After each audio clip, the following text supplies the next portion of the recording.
Ayo berinvestasi akhirat, bangun rumahmu di surganya. Sempurnakanlah ibadah Anda dengan beramal jariah yang pahalanya tidak terputus hingga akhir kiamat.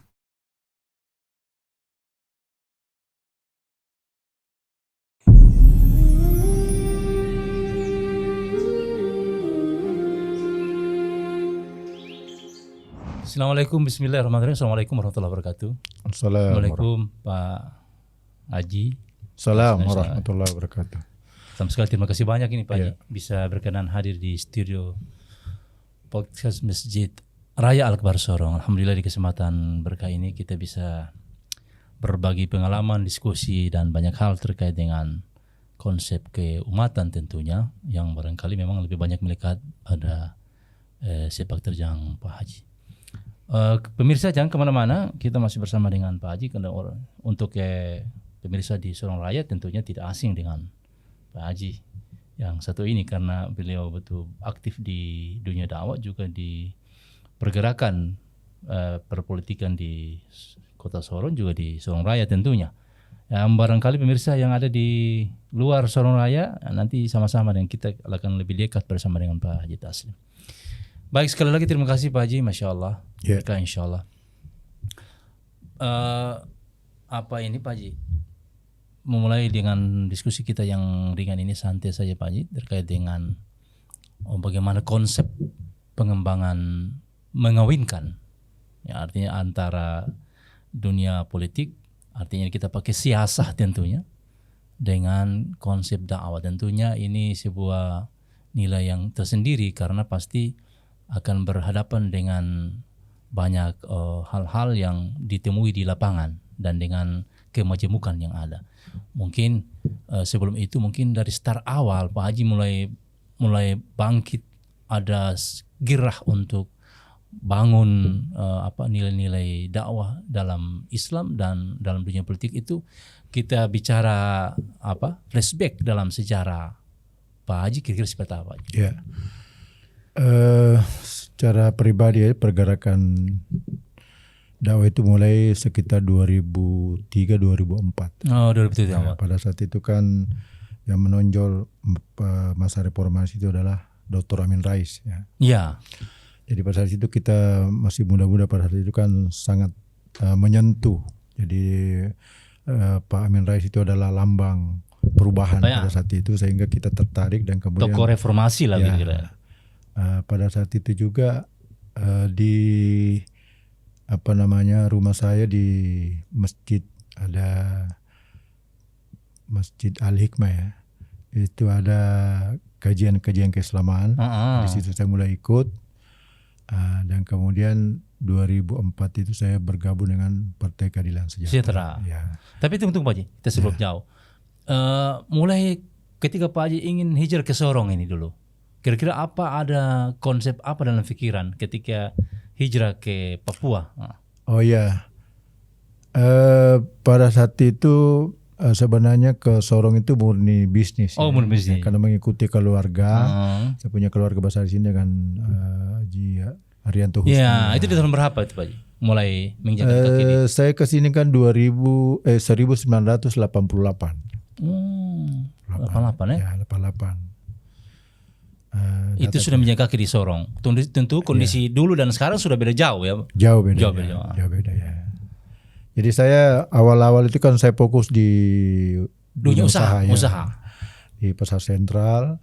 Jadi nanti connect dengan pergerakan itu tadi sekitar 2003-2004 ya. Setelah itu ya. Itu baru nyambung dengan sekarang mulai pergerakan itu. Ya. Mulai terbuka semangat girah untuk masuk dalam dunia perubahan lah, ya apakah di politik atau di dakwah seperti itu. Dengan mengikuti ke pengajian-pengajian pekanan itulah terbukalah kami punya pikiran bahwa ya tidak cukup kita hanya bekerja mencari nafkah untuk kehidupan pribadi, tetapi ada istilahnya tanggung jawab sosial.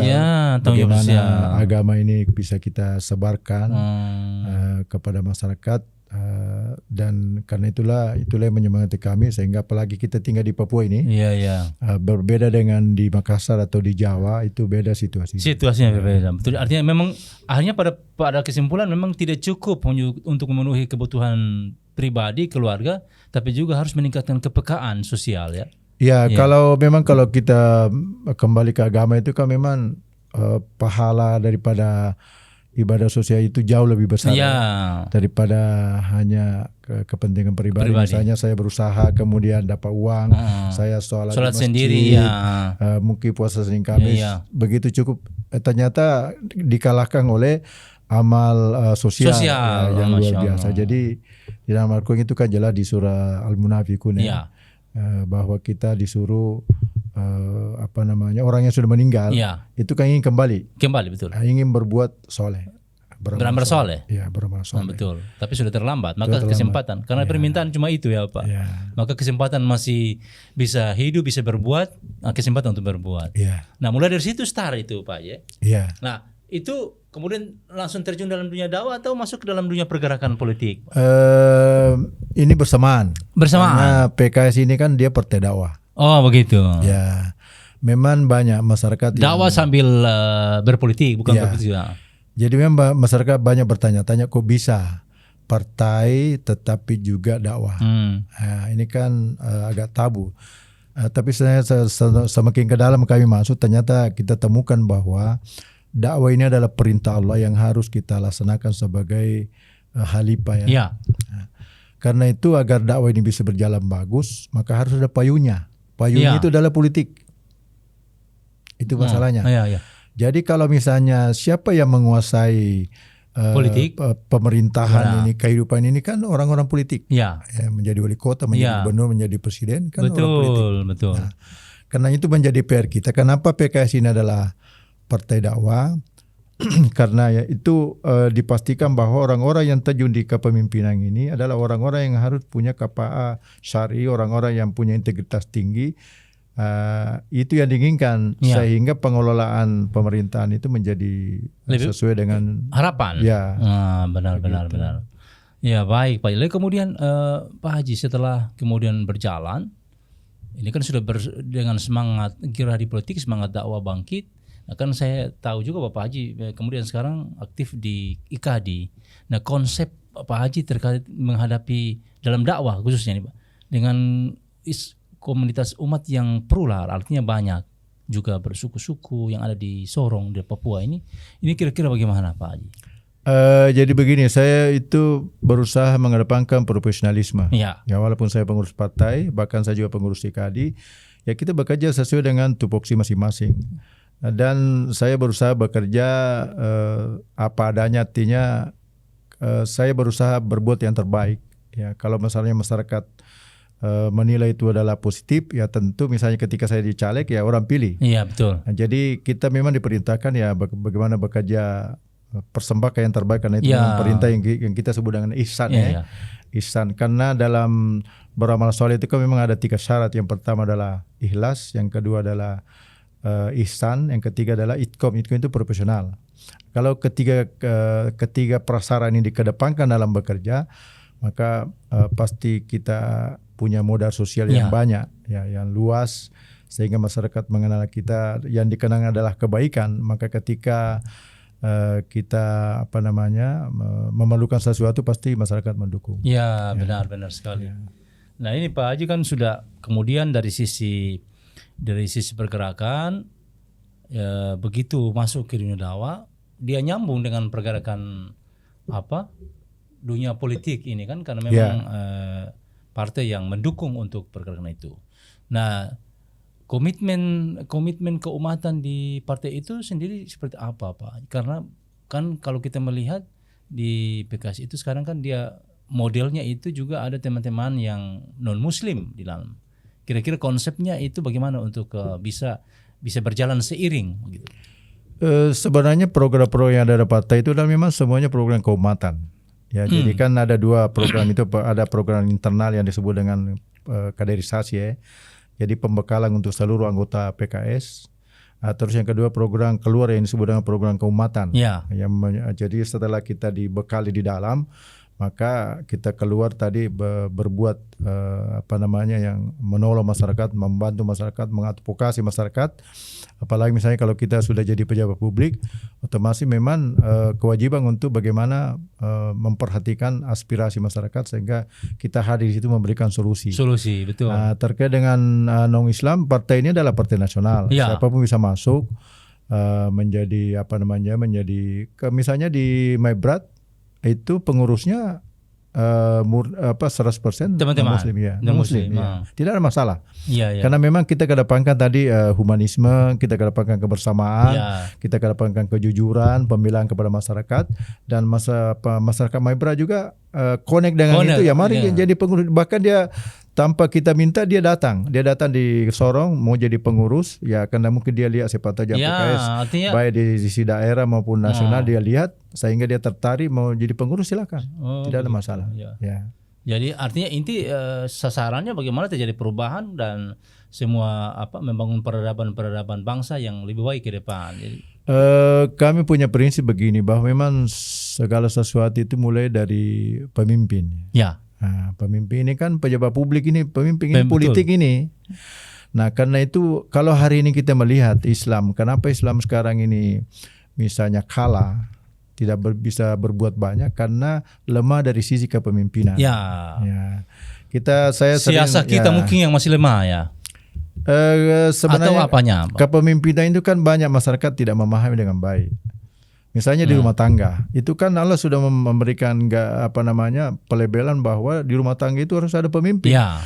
Yang disebut dengan laki-laki pemimpin dalam rumah tangga. Suami lah. Ya. Nah, kalau misalnya tunggu dulu, di rumah tangga ini laki-laki tidak memantaskan dirinya sebagai pemimpin, maka itu akan merusak keluarga. Ya. Pasti akan tumbuh nanti anak-anak yang tidak sesuai dengan perintah agama. Nah, ini yang menjadi PR kita ini.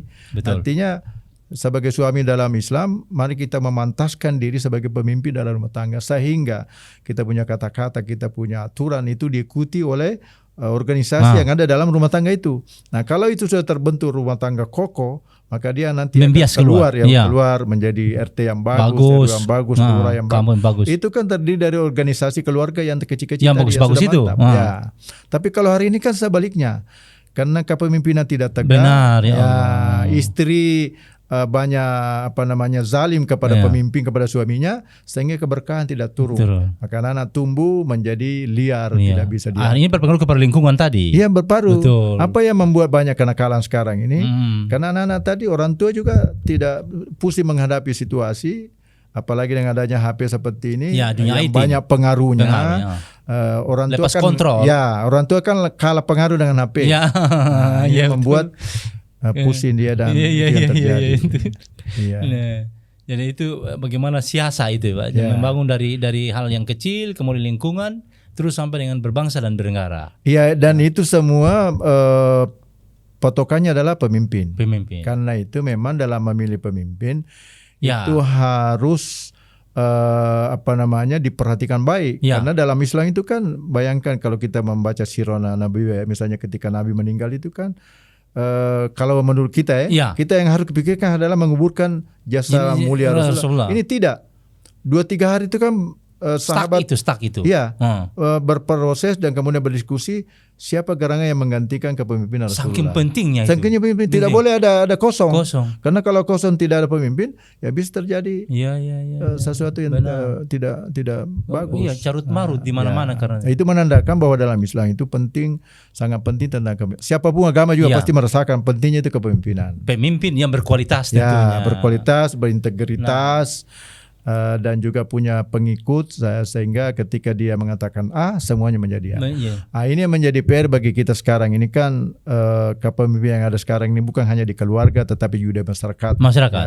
Ada itu kepemimpin Islam, pemimpin organisasi apapun. Kan seharusnya ketika kita sudah memilih pemimpin, itu kan di surah An-Nisa ayat 59, ya alladzina amanu atiullah wa atiur rasul wa ulil amri minkum. Itu kan perintahnya ketika kita sudah memilih, maka kita harus mengikuti. Perintah taat. Nah, sekarang situasinya sekarang ini terbalik.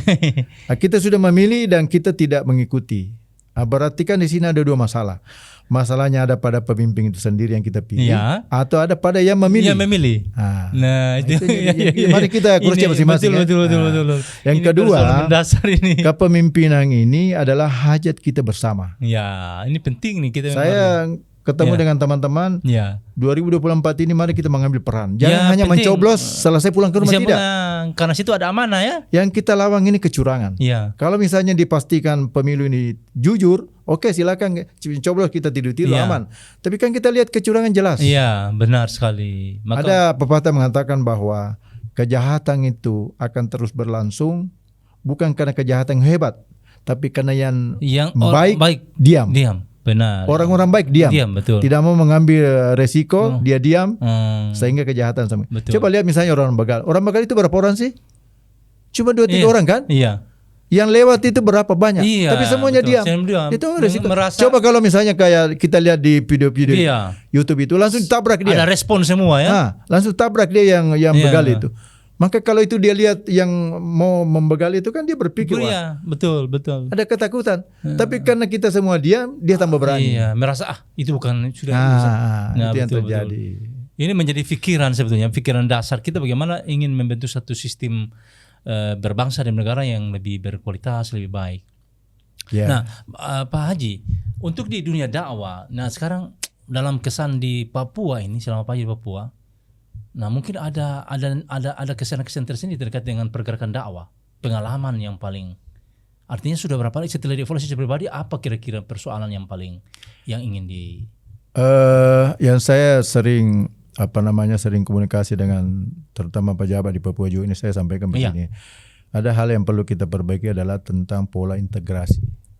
Pola integrasi. Itu seperti apa tuh, Pak? Maksud saya begini, kita ini kan sama-sama warga Kota Sorong. Ya.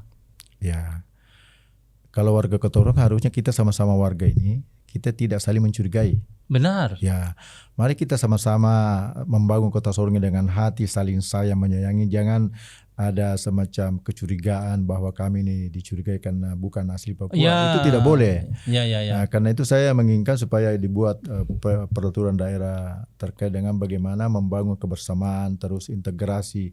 Sebenarnya kemarin ada tulisannya Pak Asmurup itu ya, Andi Asmurup. Ada tulisan bukunya itu tentang integrasi. Kemarin saya mau minta sebenarnya cuma cepat pulang karena begitu. Pengukuhan itu kemarin harusnya jam 10 tapi molor sampai duhur, belum dimulai karena Pak PJ belum datang. Saya pulang. Makanya kemarin mau bagikan buku itu. Bagus sekali buku itu, artinya mereka yang Pak Andi Masuri yang tulis. Beliau punya buah pikiran itu ya. Buah pikiran bahwa integrasi, pola hubungan integrasi itu yang sangat menentukan juga jalannya. Apa yang membuat misalnya pembangunan di Papua ini sedikit terhalangi karena adanya masalah itu. Coba itu kita clearkan, sehingga mari kita satukan langkah, kita bangun Papua ini sama-sama bahwa kita semua ini adalah warga negara Indonesia, warga Kota Sorong. Mari kita saling bahu membahu. Jangan membangun dikotomi. Jangan. Benar sekali. Nah, ini juga kan mungkin kalau di dalam pergerakan Islam kira bagaimana itu Pak Ustaz? Itu juga menjadi PR kita, terutama saudara kita tadi ini. Memang kita perlu kesungguhan untuk bergandengan tangan bagaimana membina kita punya saudara-saudara dari asli Papua ini, sehingga mereka juga sama-sama dengan kita untuk dalam pergerakan dakwah ini ya sama-sama. Memang itu PR-nya karena tidak gampang ya, gampang. Ada di situ ada kendala-kendala yang kita hadapi. Saya pernah Pak Yusuf bilang tidak gampang ini kita juga. Saya pernah di di Kilo 7 ini. Di kompleks saudara-saudara Kokoda ini. Kokoda itu. Saya undang kepala dinas pendidikan dengan juga pertanahan supaya. Ini sebagai ketua. Iya, sebagai ketua komisi. Maksud saya begini, kita punya saudara dalam itu kan banyak putus sekolah. Betul. Saya bilang, Ibu Kadis, kalau ini dibiarkan tidak sekolah, ini nanti jadi penyakit. Dia akan menjadi penjahat di kemudian hari. Karena tidak sekolah. Itulah yang menjadi perhatian kita semua ini. Makanya saya bilang, mari kita bergandengan tangan untuk sama-sama mengangkat harkat dan martabat warga Kota Sorong ini yang tidak sekolah. Mari kita. Yang punya potensi masing-masing membantu. Mungkin ada orang tua asuh. Tapi bahwa kami jangan dicurigai. Mari kita sama-sama bergandengan tangan. misalnya yayasan punya tugas untuk bagaimana menampung sekolah, tapi mungkin ada orang yang berduit untuk membiayai menjadi orang tua asuh, sehingga saudara kita itu bisa sekolah dan insya Allah masa depannya akan cerah. Betul. Saya lihat orang Papua ini tidak, dia cerdas, sangat cerdas. Cuma tadi pembinaannya di rumah harus dikondisikan juga kondisi belajar. Dia ke sekolah juga begitu. Jadi memang harus support orang tua. Orang tua harus mensupport agar anaknya itu bisa betul-betul dalam wilayah pembelajaran yang bagus. Iya. Nah, di dalam pergerakan dakwah lebih spesifikasi. Kalau di dalam buah-buah pikiran Pak Haji sebagai ketua IKADI, apa kira-kira goalnya, ingin sasarannya dalam mengembangkan IKADI untuk kepentingan global? Begini, kita di IKADI ini itu kan dai-dai itu memang ada pembekalan juga secara berkala. Ya, begitu. Ya, karena begini, dakwah ini memang harus terorganisir. Benar. Jadi tidak bisa kita berdakwah tambal sulam.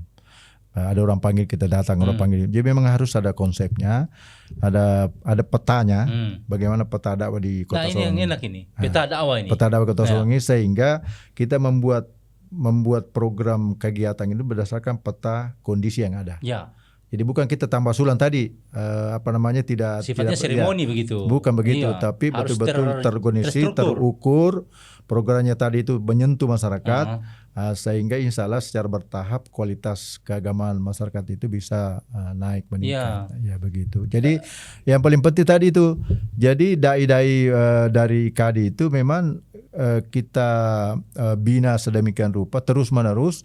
Sehingga ketika dia turun di lapangan itu sudah siap dari mental, karena berhadapan dengan masyarakat juga kadang-kadang ada fitnah-fitnah yang kita hadapi. Apalagi masyarakat kita ini termasuk yang majemuk, berbeda-beda ini. Ya, jadi saya sampaikan kalau misalnya ceramah jangan berceramah yang menimbulkan sara, yang memecah belah, karena kita tidak tahu yang mendengar itu siapa. Yang kedua, kalau bisa dakwah ilallah. Dakwah ini Allah yang punya, nanti Allah yang balas. Ya, kalau misalnya dikasih amplop, ambil. Niat pertama dulu. Iya, luruskan niat. Ya, jadi insya Allah dai-dai IKADI itu misalnya ketika di lapangan, misalnya jadi hatib, tiba-tiba ada hatib di situ, itu tidak ada masalah. Iya. Itu biasa bahwa kita niat kita sudah sampai. Iya. Saya biasa alami begitu. Saya alami di satu masjid misalnya. Pengalaman ini. Yang hubungi 2 orang. Iya. Ya, saya datang. Berbeda ini. Saya datang. Saya punya jadwal. Saya lihat jadwal. Tapi ternyata saya sampai di masjid, saya sebut Al-Lisan misalnya. Di sana sudah ada Ustadz, ada duduk di depan. Ini pasti. Tapi saya lihat beliau dia lebih tua dari saya. Iya. Saya bilang pengurus kasih dia yang hatib. Iya. Setelah itu berjalan, Pak Ustadz yang imam. Iya. Nah, jadi saya dapat amplop, dia juga dapat amplop. Jadi coba tadi kalau saya marah-marah tuh, berprasangka baik. Tidak usah mau. Jangan. Jadi sebenarnya situasi itu kan tidak tidak kebetulan. Itu diatur bahwa Allah sudah mau lihat bagaimana kita sebagai dai punya sikap ketika ada sesuatu tadi yang ada di lapangan seperti itu. Itu kan bukan kebetulan. Betul. Itu Allah sudah atur. Bagaimana respon kita? Allah. Jadi pengalaman begitu yang sering ditemui. Yang kedua tadi orientasinya adalah orientasi dakwah ilallah. Kalau ini yang kita camkan, Allah akan pasti balas dengan caranya sendiri. Dan itu membuat kita sehat. Tapi kalau orientasi kita adalah amplop dunia, ketika misalnya nilainya sedikit, kita mengeluh atau kita tidak dikasih. Datang rasa bilang, saya tobat sudah gitu. Iya, tidak bisa begitu. Betul. Saya camkan kepada dai IKADI itu bahwa kita harus bersyukur orang sudah mau mendengar, orang sudah datang. Itu sudah nilai plus itu. Adapun tarik masalah amplop itu kalau dikasih ambil, kalau tidak apa-apa. Tidak apa-apa, nanti Allah yang ganti. Penggantian dari Allah itu justru jauh lebih banyak. Iya, benar sekali. Daripada hanya pemberian manusia yang terbatas. Nah, ini untuk artinya itu dari segi peningkatan SDM para penggerak dai. Untuk bagaimana membangun pembinaan kepada umat itu ada pola-pola tersendiri tidak? Di lapangan itu kan memang misalnya itu kepada teman-teman yang tadi yang mereka yang mungkin pendidikannya terputus, khususnya yang asli Papua, misalnya teman-teman di Kokoda tadi kompleks itu. Terus tentunya mungkin ada metode-metode tersendiri, karena mungkin sudah sering kita ada upaya ikhtiar tapi kemudian itu terus berjalan. Artinya itu bagian dari tanggung jawab kita bersama. Tapi lalu kemudian ada rumus lain kira-kira bagi teman-teman bagi dalam menghadapi persoalan seperti itu. Memang sebenarnya kan di sini ranahnya adalah seringnya kita bertemu ormas Islam ini supaya kita berbagi kolaborasi. Tugas. Ya, kolaborasi. Itu yang saya maksud. Jadi saya mestinya kemarin, begitu ya. Ya, kemarin kan ada pengurus Majelis Muslim Papua ke rumah. Ya. Saya bilang saya pribadi sangat mensupport saudara, silakan jalan profesional. Nanti kami backup, kami sama-sama bersinergi. Karena itu memang harus ada pertemuan bulanan untuk ormas-ormas Islam. Kita berdiskusi, membicarakan persoalan umat, berbicarakan tentang peta dakwah, sehingga nanti kita mengambil perang itu kita kerubuti istilahnya. Ya. Tidak bisa sendiri, memang tidak bisa sendiri, tidak bisa, harus sama-sama. Nah, ini sekarang bagaimana terkait bersama-sama? Konsep membangun kebersamaan dengan artinya kita harus memahami bahwa ini pergerakan. Jadi tentu masing-masing punya sebenarnya punya tujuan sama untuk perubahan, tapi kan mungkin dalam pikiran dan misi dan visi dan misi itu yang. Iya, saya pikir visi misi juga sama adalah membangun umat kan begitu. Cuma itu tadi karena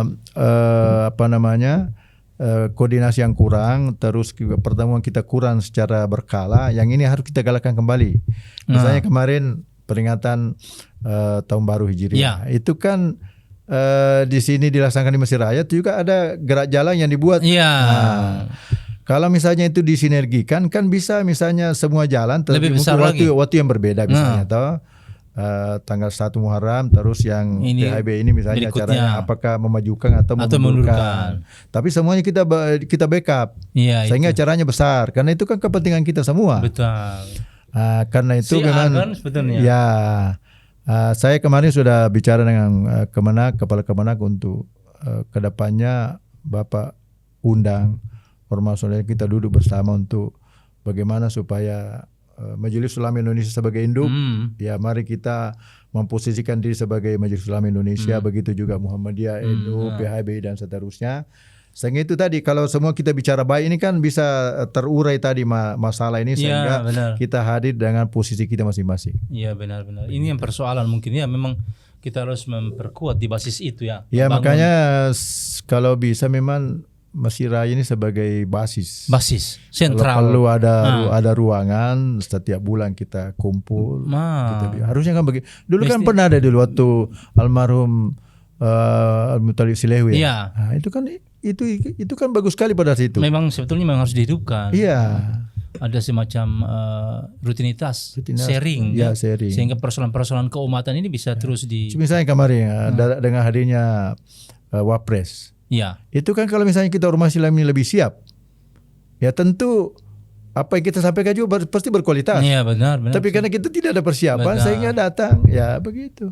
Benar sekali, itu yang persoalan mungkin. Nah, artinya di antara solusi yang tadi Pak Haji sudah sampaikan, memang ada program yang dibuat simultan atau program kemudian sharing berkala antara lintas ormas Islam dan pergerakan.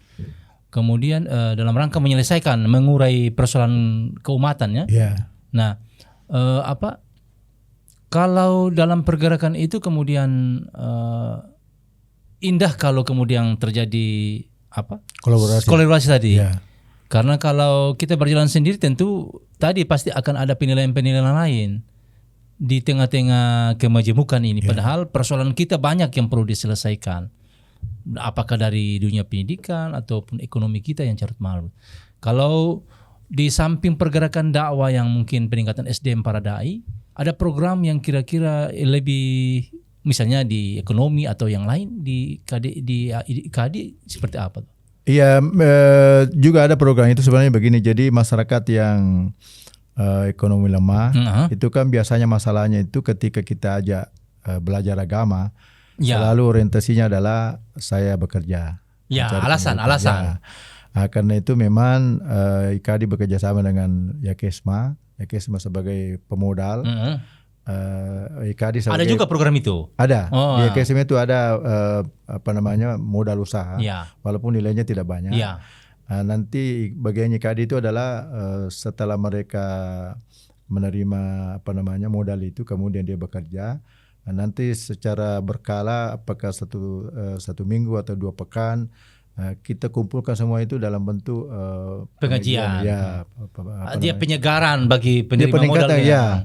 Jadi di samping tadi dia sudah dapat modal usaha, kemudian kita buat pengajian sehingga kualitas keagamannya itu meningkat. Ya, jangan terus-menerus menjadi ekonomi lemah. Ya, harus dia bangkit. Ya, terbuka. Dan dalam pengajian itu bukan hanya kita masalah keagamaan kita bahas. Kita juga mengundang misalnya orang-orang yang sukses. Ya, sukses sebagai motivator kepada tadi teman-teman ini. Kemudian juga dari sisi pengelolaan keuangan kita panggil orang-orang perbankan, orang-orang yang sukses, sehingga mereka bisa kelola usahanya itu bisa rapi dan menghasilkan keuntungan, sehingga di kemudian hari bukan lagi orang yang dibantu, tapi justru dia yang bisa membantu. Ini luar biasa. Nah itu maksudnya. Oleh karena itu pemirsa, ini perlu kerja sama ya, teman-teman yang mungkin punya modal usaha ya begitu ya. Artinya bagaimana cara? Ya ini ada wadah bagaimana untuk peningkatan itu. Jadi bisa menawarkan diri, jangan tunggu lagi mungkin diajak, tapi kita sama-sama responsif terkait dengan kondisi keumatan yang memang hari ini ada. Apalagi di tengah-tengah perkembangan IT yang sangat merongrong moral anak-anak kita, lalu kemudian budaya kita mungkin tergerus karena persoalan itu. Kalau kita lihat di media sosial kan Pak Haji ya, banyak anak-anak sekarang jadi berubah sikap dan akhlaknya karena persoalan-persoalan sosial yang orang tuanya tidak peduli. Nah, itu berbahaya. Jadi perlu membangun kepedulian. Nah, sekarang begini Pak. Ini sekarang kan terjadi perkawinan antara girah di pergerakan politik dan girah dakwah. Nah, Pak Haji kan sudah jatuh bangun ini, karena kalau cerita sejarah mungkin sini Pak Haji angkat. Ini Pak Haji sebelum beraktif di dunia politik sekarang sudah sebagai ketua Komisi 1 ya di DPR Kota. Sebelum itu bagaimana Pak Haji dalam pergerakan politik? Artinya sebelum di Dewan Kota mungkin. Ya saya itu yang saya bilang tadi bahwa memang saya berusaha bekerja profesionalisme. Kalau misalnya ada tawaran-tawaran dunia ya karena itu saya ditawari. Jadi pertama itu tahun 2004 itu kan saya termasuk pengurus PKS. Pada saat itu kita rapat dalam suatu tempat untuk menentukan caleg. Urutan caleg pada saat itu kan masih urutan. Tertutup itu tertutup. Tertutup. Ya. Jadi keputusannya malam itu saya tidak dicalonkan. Oh sebenarnya? Ya.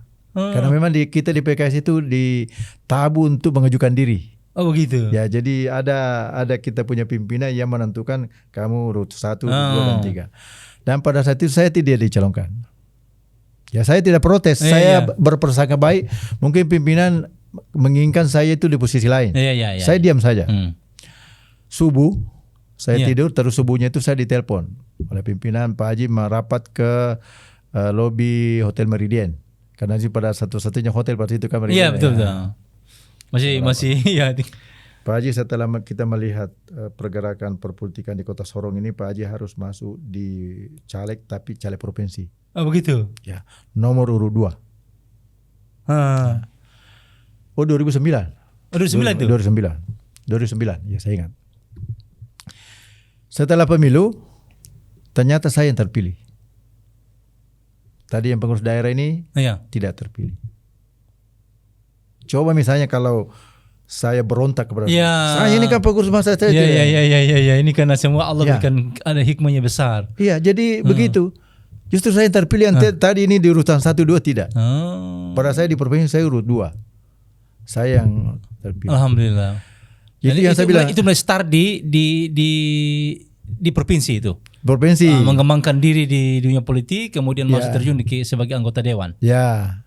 Langsung menjadi pengurus wakil ketua DPW PKS Papua Barat. Kalau 2009 itu kan saya di ketua bidang kebijakan publik pada saat itu bukan ketua PKS bukan. Ya, jadi pada saat itu saya juga memahami diri saya kenapa saya tidak dicalonkan. Ya karena saya di posisi ketua bidang. Oh, ketua bidang. Saya menerima begitu saja. Tapi akhirnya kemudian diminta kesediaan untuk ke provinsi. Ya diminta. Itu kan tangan Tuhan ya. Iya. Siapa yang menggerakkan pimpinan tadi? Dan kemudian itu yang jadi.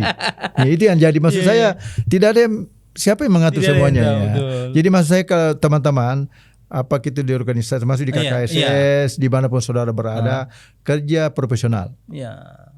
Ya, kalau misalnya ada itu alhamdulillah, kalau tidak apa-apa. Tapi kita sudah bekerja. Benar. Kita sudah bekerja. Itu yang terus memotivasi Pak Haji. Ya, jadi itu yang saya punya modal tadi. Pertama adalah kita kerja ikhlas, yang kedua adalah kerja ihsan, baik, yang ketiga adalah kerja profesional. Kalau ketiga perang ini kita perangkan dengan baik, maka Allah akan menghadirkan kebaikan dengan ayat Allah intan surullah yansurkun wa yustabit aqdamakum. Masya Allah. Ini, nah saya melihat bahwa kemudian Pak Haji betul konsen, karena kalau saya melihat teman-teman di kan banyak juga, artinya yang Muslim, tapi yang kemudian terhubung, terkoneksi dengan pergerakan dakwah dan yang aktif itu, kalau saya melihat mungkin Pak Haji. Nah, ini kira-kira bagaimana? Saya melihatnya begini, jadi kan misalnya kegiatan-kegiatan Islam, kegiatan-kegiatan masjid, saya memahami bahwa kita ini kan satu frekuensi. Satu frekuensi dalam pengertian bahwa kita ini sama-sama dalam bidang dakwah. Terus di masjid juga, pasti di masjid itu pasti dia mendoakan orang-orang yang baik. Jadi misalnya saya misalnya bisa duduk di provinsi, bisa duduk di kota, itu kan bukan kebetulan. Benar. Pasti ada usaha, dan salah satu usaha itu adalah mungkin doa-doa orang Muslim, doa-doa orang di masjid, orang-orang doa-doanya tadi, sehingga itu bisa dikabulkan. Kalau saya misalnya usaha pribadi mungkin tidak cukup. Saya ini punya apa? Tetapi karena doa-doa teman-teman, sehingga saya berusaha ketika ada acara-acara keumatan misalnya, peletakan batu pertama, itu yang mendorong, walaupun mungkin saya sumbangan saya ya sesuai kemampuan saya misalnya kemarin acara tahun baru saya juga berusaha dan itulah yang membuat kita artinya semangat. Sebetulnya bukan itunya, sebetulnya penting kehadiran kita dengan umat, kedekatan dengan umat, sebuah nikmat yang besar, dan umat merasa Masya Allah. Itu yang mungkin menjadi penilaian. Dan memang sebenarnya bantuan kita ini misalnya DPR sebenarnya kan tidak selalu uang. Iya, betul. Kemarin misalnya pas mau masuk sekolah, ada beberapa orang tua itu yang saya bantu. Bantu pikiran, bantu. Ya, teman saya masukkan. Saya masukkan di sekolah, tetapi itu tadi kalau bisa masuknya itu jangan sesudah pengumuman. Ada sesudah pengumuman sudah dinyatakan gugur baru. Iya, saya tidak mau. Iya, itu lagi. Karena ketika sudah pengumuman itu kita menzalimi orang. Betul lagi. Orang sudah terdaftar namanya, kita paksa kepala sekolah karena kita anggota DPR, keluarkan saya harus masuk, tidak boleh begitu. Itu namanya zalim. Ada yang beresiko ya. Iya. Betul. Kasihan. Kalau sebelum ujian, itu lebih bagus. Kepala sekolah bisa mengkondisikan, alhamdulillah dapat. Orang di SMA 3 dapat, di MTS dapat, di Mamodel dapat, di SMK 2 Jalan Pendidikan dapat. Artinya betul, memang bantuan tidak mesti harus dengan bertuah. Betul. Artinya memberikan doa juga kepada teman-teman yang bergerak di sebagai wakil rakyat. Ya, termasuk misalnya advokasi di masyarakat, misalnya ada orang tiba-tiba ambil kredit, tidak bisa bayar. Saya bilang mari kita ketemu dengan kepala bank. Saya jelaskan perbankan. Alhamdulillah bisa dikasih kreditnya itu bisa dikasih cicil dengan kemampuan yang berapa per bulan. Bisa. Maksud saya begini, perbankan pada saat memberikan kredit itu kan harusnya ada studi kelayakan. Iya, betul. Tiba-tiba bermasalah terus ingin disita rumahnya atau tidak boleh begitu. Harus bijaksana. Nah, maka terjadilah dialog, diskusi. Itu bagian dari advokasi kepada masyarakat. Jadi kita di Dewang ini kan ngomongnya tidak ada beban. Ya, ngomong kepada siapa saja, ya kita ngomong karena memang kita digaji untuk ngomong Betul. Saya ngomong dengan kepala pertanahan, terus untuk rakyat. Untuk membela yang benar. Bang. Jadi ada beberapa teman-teman datang di DPR itu, misalnya dia di PHK, kemudian kan ada tuntutan di situ. Kita undang misalnya dari pihak perhotelan dengan karyawan. Kita dudukkan bahwa DPR ini adalah mediator. Dan kami ini membela yang benar, bukan membela siapa-siapa. Ya, kita dudukkan persoalannya bahwa ini yang benar, ini yang salah. Maka sedapat mungkin menyesuaikan. Alhamdulillah dengan pendekatan hati yang kita laksanakan, ya yang tadi dari pihak hotel juga merasa nyaman, dari pihak karyawan juga merasa aman. Nah, sudah terjadi damai dan kebaikan. Alhamdulillah. Ya, Ya, ini penting memang, Masya Allah. Jadi Ya. teman-teman tidak merasa ini saya wakil rakyat mungkin berhubungan dengan rakyat cuma uang saja. Ternyata pikirannya dibutuhkan. Ya. Partisipasi, advokasi kepada Ya, betul. Masya Allah.